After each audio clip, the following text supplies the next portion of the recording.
ते महत्वाचं काय विचारतात वकील मागे जाईल. पण सर जो आपल्याकडून दावा करण्यात आला कपिल सिब्बल यांच्याकडून पक्ष पळवण्यात आला आणि याच्यामध्ये भाजपचा पण रोल आहे. बघा, प्रत्येक कृती बेकायदेशीर, प्रत्येक कृती घटनेतल्या 10व्या शेड्यूलनुसार कोणतंही आणि परिच्छेद 2 संविधानामध्ये आपल्या आहे, हे सगळे डिस्क्वालिफाय होतील, हे सगळे बरखास्त होतील. शिवसेनेचं चिन्ह आणि मूळ शिवसेना ही त्यांच्याकडे अत्यंत बेकायदेशीरपणे सोपवलेली आहे.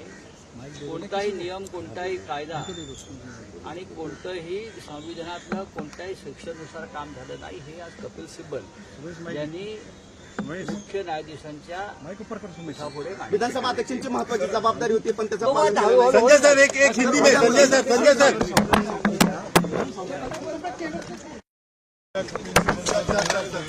सर एक सेकंड सर.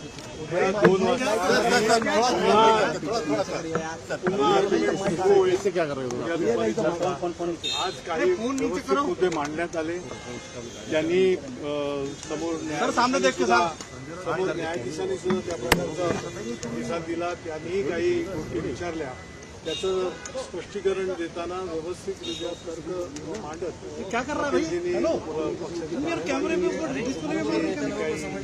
याचिका प्रलंबित आहे सर्वोच्च न्यायालयामध्ये, त्याची सुनावणी आता उद्या दुपारी पक्षाच्या बहुमतावर पण विचारणा केली की बहुमत पण तपासावं लागणार आहे.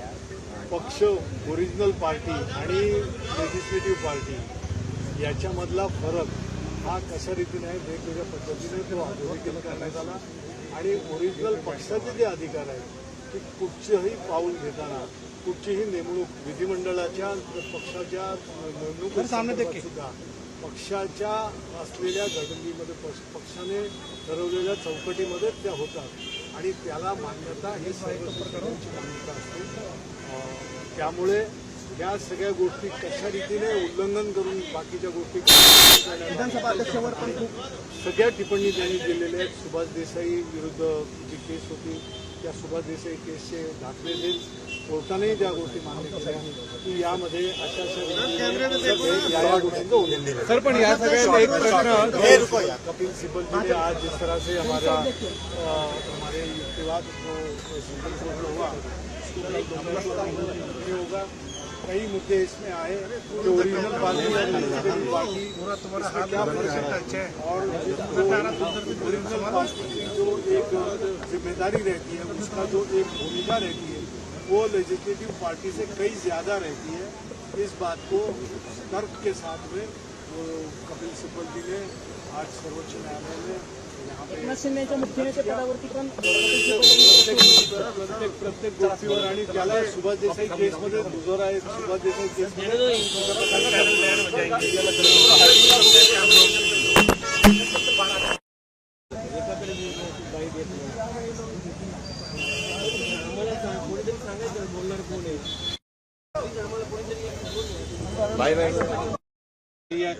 तुम्ही संपूर्ण युक्तिवाद ऐकलाय.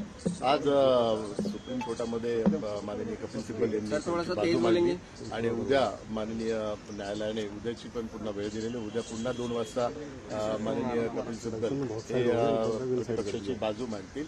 आज विशेष करून या 2-3 मुद्द्यांवर चर्चा झाली की इलेक्शन कमिशनचं सिम्बल जे देण्याच्या संदर्भातलं आणि पॉलिटिकल पार्टी आणि लेजिस्लेटिव्ह पार्टी याच्या संदर्भात चर्चा झाली. आणि त्यांनी जे पॉलिटिकल पार्टीला रेकग्नाइज केलं ते त्यांनी 15 थ्रू त्यांनी त्यांचं सबमिशन केलेलं आहे.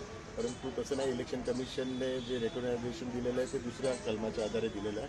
आणि सिम्बल अलॉट करताना जे पॉलिटिकल पार्टीचं वोटिंग पर्सेंटेज आहे ते वोटिंग पर्सेंटेज काउंट केलं जातं आणि त्या संदर्भात या संदर्भातले आर्ग्युमेंट झाले. आणि पॉलिटिकल पार्टीचे लेजिस्लेटिव्ह पार्टीचं जे मेंबर्स आहेत ते पण पॉलिटिकल पार्टीचे एक प्रकार मेंबर्सच असतात. त्यामुळे ते पॉलिटिकल पार्टी आणि लेजिस्लेटिव्ह पार्टी ही वेगळी होऊ शकत नाही. अशा चर्चा झाल्या. चर्चा उद्या पुन्हा 2 वाजल्यापासून चालू राहतील. उद्या माननीय कपिल सिब्बलच हे युक्तिवाद करतील आणि त्याच्यानंतर त्यांच्या वतीने अजून एक त्यांचे लॉयर हे युक्तिवाद करतील आणि त्यांचे युक्तिवाद पूर्ण झाल्यानंतर आमच्या वतीने रोडजी आहेत, कौल आहेत आणि मेहता साहेब आहेत आणि 4 असे सगळे सिनियर लॉयर आहेत, हे सर्वजण आमच्या बाजूने युक्तिवाद करतील आणि त्याच्यानंतर या संदर्भातला निर्णय होईल. आणि त्यांनी जो आज युक्तिवाद केलाय त्या युक्तिवादाला प्रत्युत्तर आमच्या सगळ्या सिनियर लॉयरच्या माध्यमातून देण्यात येईल. कारण त्यांनी खऱ्या अर्थाने खोटी बाजू ही न्यायालयासमोर मांडलेली आहे. जे काही त्यांनी मुद्दे मांडलेले आहेत त्यात काही बेस नाहीये. जी खरी बाजू आहे ती बाजू आमच्या सिनियर लॉयरच्या माध्यमातून माननीय न्यायालयासमोर मांडली जाईल. आपण वकिलासोबत चर्चा केली आहे. नेत्यांनी आता बाहेर आल्यावर दावा केलाय की एक प्रकारे निकालच त्यांच्या बाजूने लागतो. आता संजय राऊत यांनी विक्ट्री साईन पण दाखवलं. नाही, दावा कोणी करेल, कारण दावा निर्णय घेण्याचा हा अधिकार हा संपूर्ण माननीय सर्वोच्च न्यायालयाच्या खंडपीठाचा आहे. त्यामुळे कोणी दावा करू शकत नाहीये. त्यामुळे तो माननीय सर्वोच्च न्यायालयाचा आता अपमान होईल आणि त्यामुळे हा आता युक्तिवाद चालू आहे आणि आम्हाला संपूर्ण विश्वास आहे की आम्ही जे काही गोष्टी केलेल्या आहेत, जे काही प्रक्रिया केलेल्या आहेत आणि जी काही प्रोसिजर केलेली आहे ती घटनेला अनुसरून केलेली आहे आणि कायद्याला अनुसरून केलेली आहे. त्यामुळे आम्हाला संपूर्णतः विश्वास आहे. विश्वास असणं हा महत्वाचा आहे. दावा हा कोणीच करू शकत नाही. दावा हा माननीय सर्वोच्च न्यायालय स्वतः करू शकतो. संजय राऊतांनी यावर खूप दावे केले होते. काही खरे ठरले की नाही हा संशोधनाचा विषय, हा दावा करायचा नाही, हा दावा खरा की खोटा हा माननीय सर्वोच्च न्यायालयाचं खंडपीठ स्वतः त्या संदर्भातला निर्णय देतील. आम्हाला संपूर्णतः विश्वास आहे. हा दावा खोटा आहे हा हे आता माननीय सर्वोच्च न्यायालय त्याच्या निकालाच्या माध्यमातून देतील. मुख्य नेते पदाच्या एकनाथ शिंदे यांच्या निवडीवरती आक्षेप घेतला गेला. कपिल सिब्बल यांनी सांगितलं की घटनेत हे पदच नाहीये शिवसेनेच्या घटनेमध्ये. नाही, कपिल सिब्बल यांनी ही चुकीची माहिती माननीय न्यायालयासमोर मांडलेली आहे. कारण घटनात्मक पदाची ती निर्मिती केलेली आहे आणि ती निर्मिती करताना जी काही इलेक्शन कमिशनचे जे प्रोसिजर आहेत ते प्रोसिजर आम्ही फॉलो केलेले आहेत आणि जी माननीय बाळासाहेबांची जी घटना आहे त्या घटनेला अनुसरूनच ह्या सर्व आम्ही प्रोसिजर केलेले आहेत. त्यामुळे आम्हाला संपूर्णतः विश्वास आहे माननीय इलेक्शन कमिशनने जो निर्णय घेतलेला आहे तो निर्णय योग्य आहे, घटनेला अनुसरून आहे आणि घटनेचाच विजय होईल आणि इलेक्शन कमिशनच्या नियमांचाच विजय होईल. धन्यवाद. हिंदी